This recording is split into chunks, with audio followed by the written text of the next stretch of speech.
Konsert asırların aydymy Türkmen Xitay dostlugy diýen edebi sadly kompozisiýanyň ýerine ýetirilmeginiň naşyny.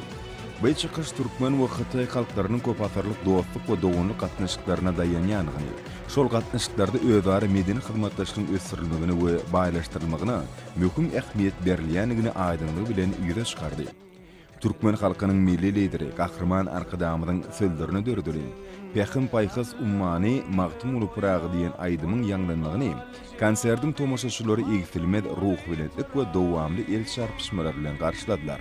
Paýtatymyzyň iň owadan günjekleriniň birinden guralan konsert Türkmenistanyň we Xitaýyň halklarynyň hoşniýetli gatnaşyklarynyň medeni hyzmatdaşlygynyň mundan beýlegen puwturlandyrylmagyny gönükdirip, iki halkyň asylly maksatlarynyň umumlygyny ýene bir gerek aýdynlygy bilen görkezdi.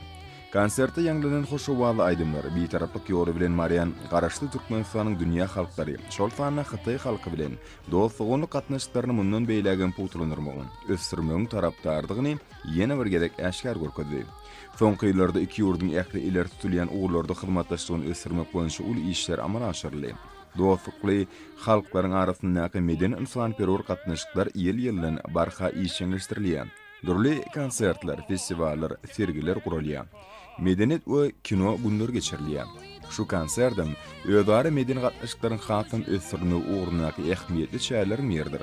Konsertiň dowamyny ýerine ýetirilen Türkmen we Xitay aýdym saatlaryna tans hereketler arkaly çykyşlary çäre gatnaşylar ul ruh bilen tomuş etdiler we şowkunly el çarpyşmalar bilen garşyladylar.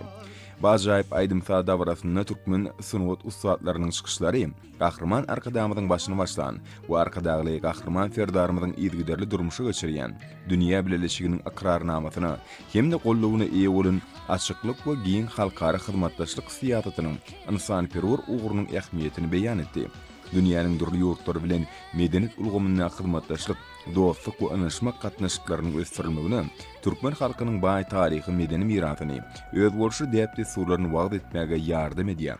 Şonuň bilen birlikde giň halkara hyzmatdaşlygy dörejlik işgärleriniň ustadlygyny kämilleşdirmek, tejribe alşmak, hem-de dünýäniň çeperçilik medeniyetiniň we sunwatynyň gadananlaryny öwrenmek üçin täze mümkinçilikler açýar.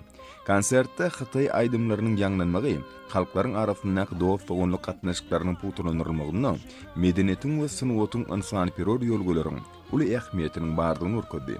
Türkmenistan bilen Xitay Halk Respublikasynyň arasynda gaz puwdugyna hyzmatdaşlygyň 20 ýyllygyna başlanan konsertde ýanglanan joşguly owazlar parahatçylygyň, dostlugyň we bagtyarlygyň mekanyny garaşdyrdy.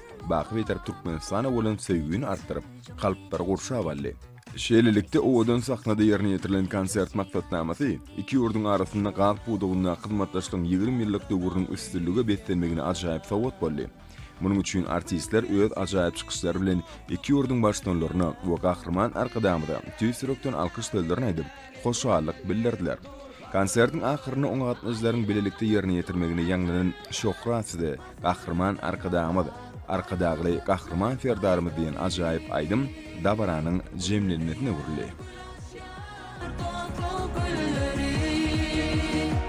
Alkışlar